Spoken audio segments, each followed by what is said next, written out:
샬롬, 새벽 예배 자리에 나오신 여러분들을 주의 이름으로 환영합니다. 찬송가 543장 어려운 일 당할 때 함께 찬송하시겠습니다.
오늘 함께 나눌 말씀은 창세기 35장 16절부터 29절 말씀입니다.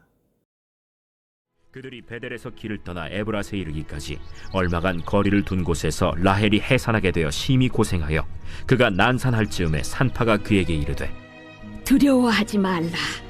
지금 네가 또 등남하느니라. 그가 죽게 되어 그의 혼이 떠나려 할 때 아들의 이름을 베논이라 불렀으나 그의 아버지는 그를 베냐민이라 불렀더라. 라헬이 죽음에 에브랏 곧 베들레헴 길에 장사되었고 야곱이 라헬의 묘에 비를 세웠더니 지금까지 라헬의 묘비라 일컫더라. 이스라엘이 다시 길을 떠나 에델망대를 지나 장막을 쳤더라. 이스라엘이 그 땅에 거주할 때 르우벤이 가서 그 아버지의 첩 빌하와 동침함에 이스라엘이 이를 들었더라. 야곱의 아들은 12이라. 레아의 아들들은 야곱의 장자 르우벤과 그 다음 시므온과 레위와 유다와 이사갈과 스불론이요, 라헬의 아들들은 요셉과 베냐민이며 라헬의 여종 빌하의 아들들은 단과 납달리요, 레아의 여종 실바의 아들들은 갓과 아셀이니 이들은 야곱의 아들들이요 밧단 아람에서 그에게 낳은 자더라. 야곱이 기럇 아르바의 마므리로 가서 그의 아버지 이삭에게 이르렀으니 기럇 아르바는 곧 아브라함과 이삭이 거류하던 헤브론이더라. 이삭의 나이가 180세라. 이삭이 나이가 많고 늙어 기운이 다함에 죽어 자기 열조에게로 돌아가니 그의 아들 에서와 야곱이 그를 장사하였더라.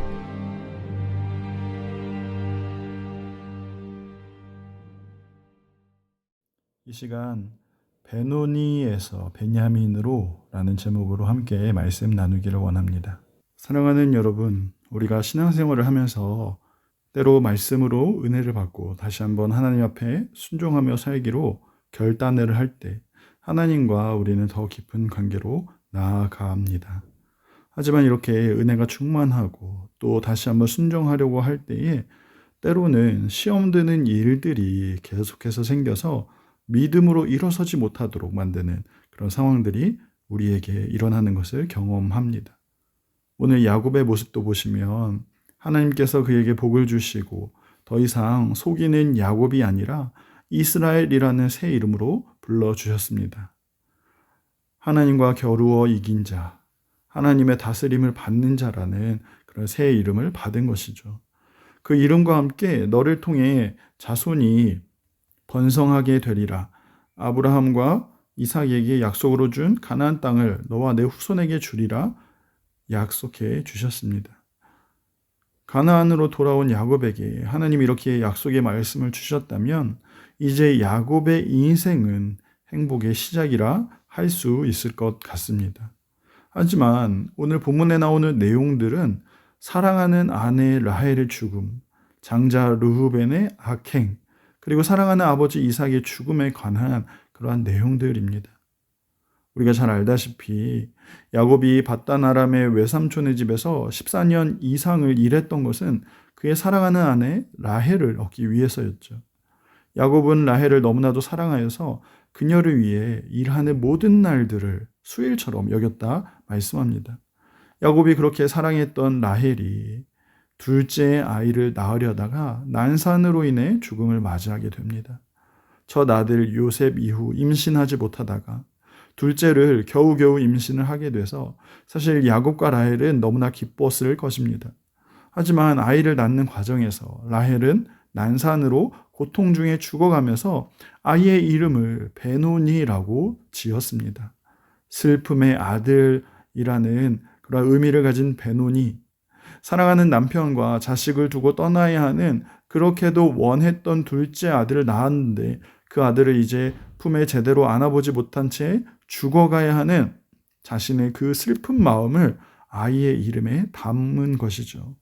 하지만 야곱은 그러한 슬픔을 그대로 받아들이지 않았습니다. 물론 슬픔이 가득했겠지만 그 슬픔 가운데 좌절하고 낙심한 것이 아니라 그 슬픔 가운데서도 소망을 기대하는 마음이 있었기 때문에 베노니가 아니라 그 이름을 베냐민이라 바꾼 것입니다. 베냐민이라는 이름의 뜻은 내 오른손의 아이, 내 능력의 아이, 나의 영광스러운 아들이라는 뜻입니다. 여기서 오른손은 능력, 힘, 그리고 주권을 상징하죠. 하나님의 절대적인 권능과 그 힘을 의미하고 있습니다. 그렇기 때문에 슬픔의 아이가 아니라 하나님의 그 전능하심, 하나님의 능력에 붙들린 자, 하나님의 능력으로 살아가는 자가 되기를 바라는 그 소망의 마음을 담아서 야곱은 베냐민이라 부르고 있는 것입니다. 슬픔에서 머물러 있기보다는 하나님을 바라보며 그 소망을 품고 있는 모습입니다.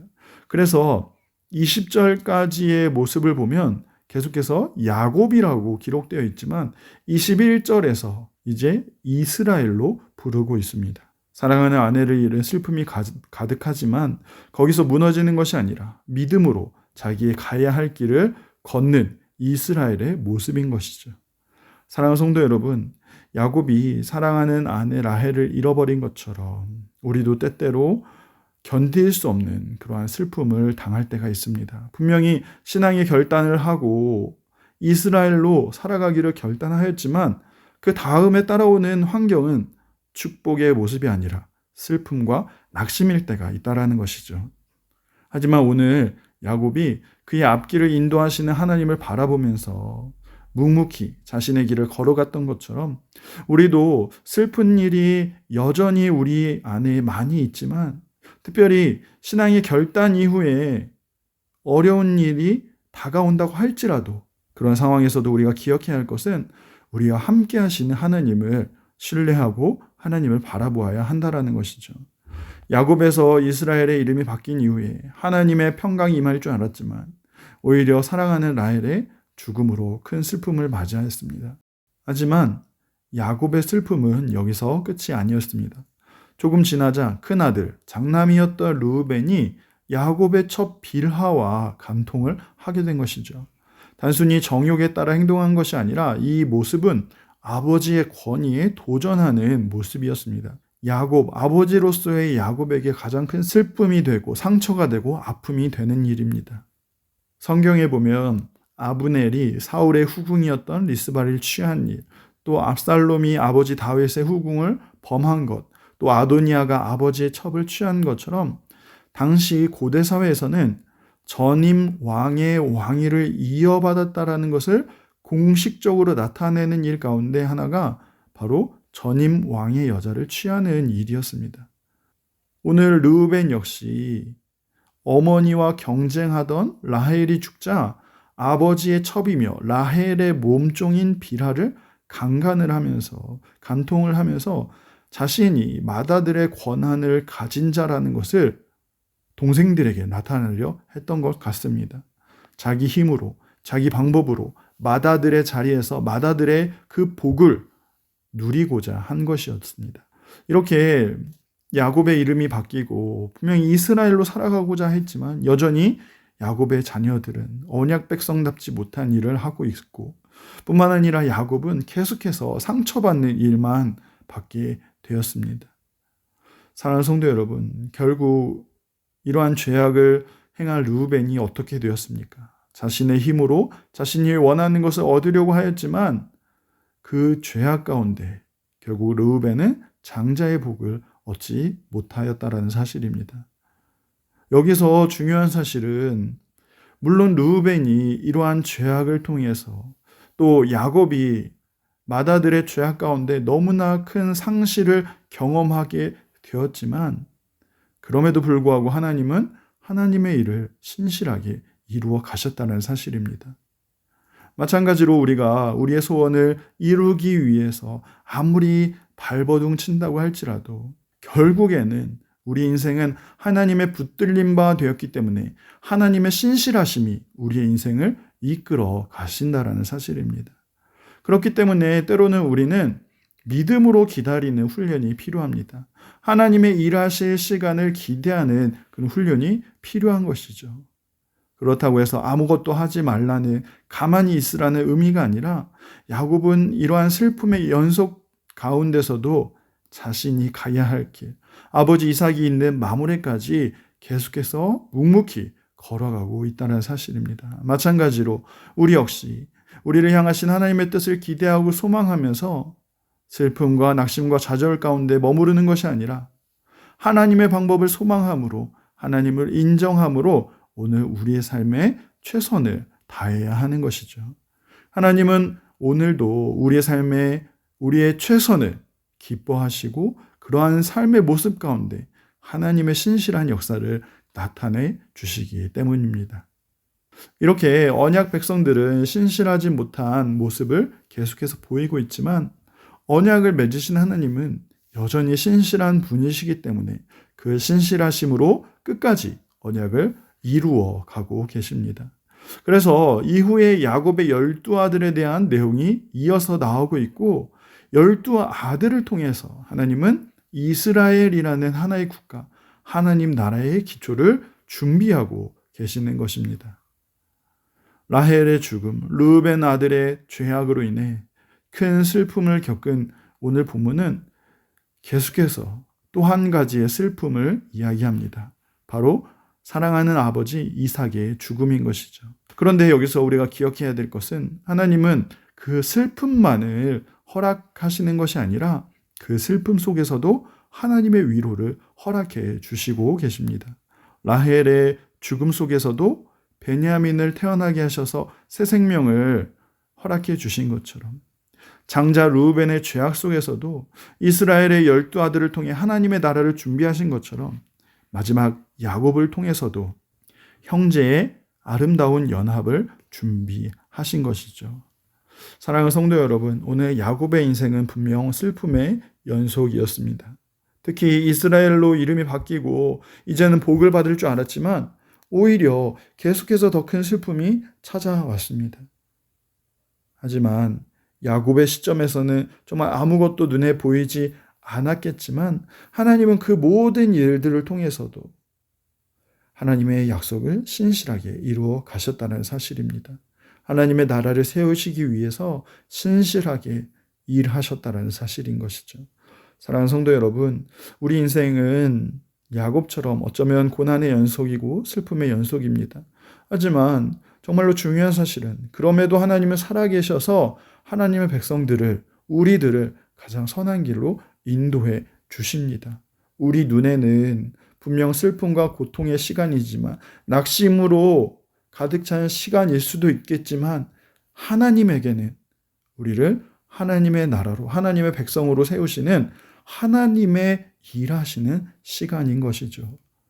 그 신실하심을 오늘도 신뢰하며 그 신실하심은 오늘도 붙잡고 베노니, 슬픔의 아들로 살아가는 것이 아니라 베냐민으로, 오른손의 아들로 하나님의 권능의 손에 붙잡힌 바 된 하나님의 자녀로 살아가는 저와 여러분 다 되시기를 간절히 소망합니다. 기도하시겠습니다. 사랑하는 하나님, 오늘 우리의 인생이 야곱의 인생처럼 힘들고 외롭고 슬픔의 연속임을 고백합니다. 분명히 이스라엘로 살아가고자 하지만 우리의 삶은 계속해서 야곱의 인생처럼 낙심되는 일만 찾아오는 것 같습니다. 하지만 그럼에도 불구하고 하나님의 전능하심을 신뢰하오니 우리의 연약함 중에도 하나님의 선하심을 나타내 주시옵고 우리의 부족함에도 하나님의 전능하심을 드러내 주옵소서. 하나님의 신실하심 가운데 우리의 인생이 베노니가 아니라 베냐민의 인생으로 전능하신 하나님의 손에 붙들려 살아가는 우리의 복된 인생 다 되게 하여 주옵소서. 감사를 드리오며 살아계신 예수님의 이름으로 기도합니다. 아멘.